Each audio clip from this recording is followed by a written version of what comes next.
ഇങ്ങനെയുള്ള ഒരു അവസ്ഥ, ഈ ഒരു വജൈനൽ ഡിസ്ചാർജിനെ തടയാൻ നാം എന്തെല്ലാം ശ്രദ്ധിക്കണം? യോനി ഭാഗം നല്ലപോലെ വൃത്തിയായി ഈർപ്പമില്ലാത്ത രീതിയിൽ വെക്കുക. കൂടുതലും സോപ്പോ അല്ലെങ്കിൽ ഡെറ്റോളോ അല്ലെങ്കിൽ നല്ല ചൂടുവെള്ളമോ ഉപയോഗിച്ച് ആ ഭാഗം, യോനി ഭാഗം കഴുകാതിരിക്കുക. കാരണം ഇത് അവിടുത്തെ നോർമൽ pHനെ ചേഞ്ച് ചെയ്യുകയും അണുബാധയെ തടയുന്ന ചില ബാക്ടീരിയകളെ, നല്ല ബാക്ടീരിയയെ നശിപ്പിക്കാനും ഇത് കാരണമാകുന്നു. അതുകൊണ്ട് നോർമൽ വെള്ളം ഉപയോഗിച്ച് വൃത്തിയായി കഴുകി ഈർപ്പമില്ലാതെ വെച്ചാൽ മതിയാകും. അതുപോലെ നമ്മൾ അയഞ്ഞ വസ്ത്രങ്ങൾ കൂടുതലായി ധരിക്കാൻ ശ്രമിക്കുക.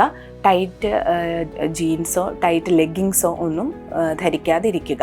അടിവസ്ത്രങ്ങൾ കൂടുതലും കോട്ടൻ്റേത് ഉപയോഗിക്കാൻ ശ്രദ്ധിക്കുക. ആഹാരത്തിന്റെ കാര്യം പറയുകയാണെങ്കിൽ സ്പൈസി ആൻഡ് ഓയിലി ഫുഡ് കഴിയുന്നതും ഒഴിവാക്കുക. കൂടുതൽ വറ്റൽമുളക്, വാളംപുളി, ഉണക്കമീൻ ഇങ്ങനെയുള്ള കാര്യങ്ങൾ, ഇങ്ങനെയുള്ള ഭക്ഷണ പദാർത്ഥങ്ങൾ ഒഴിവാക്കാനായിട്ട് ശ്രമിക്കുക. അതുപോലെ ധാരാളം വെള്ളം കുടിക്കുകയും ചെയ്യുക. നിസ്സാരമായി കരുതാതെ ഈ ഡിസ്ചാർജസിനെ പ്രാരംഭത്തിൽ തന്നെ ശരിയായ രീതിയിൽ ചികിത്സിച്ച് ഭേദമാക്കിയാൽ ഇൻഫെക്ഷൻ കൂടുതൽ ഗർഭാശയത്തിലേക്കും മൂത്രനാളിയിലേക്കും ഒക്കെ പടരുന്നതുപോലെയുള്ള സങ്കീർണതകളെ നമുക്കൊരു പരിധി വരെ ഒഴിവാക്കാൻ സാധിക്കും. Thank you.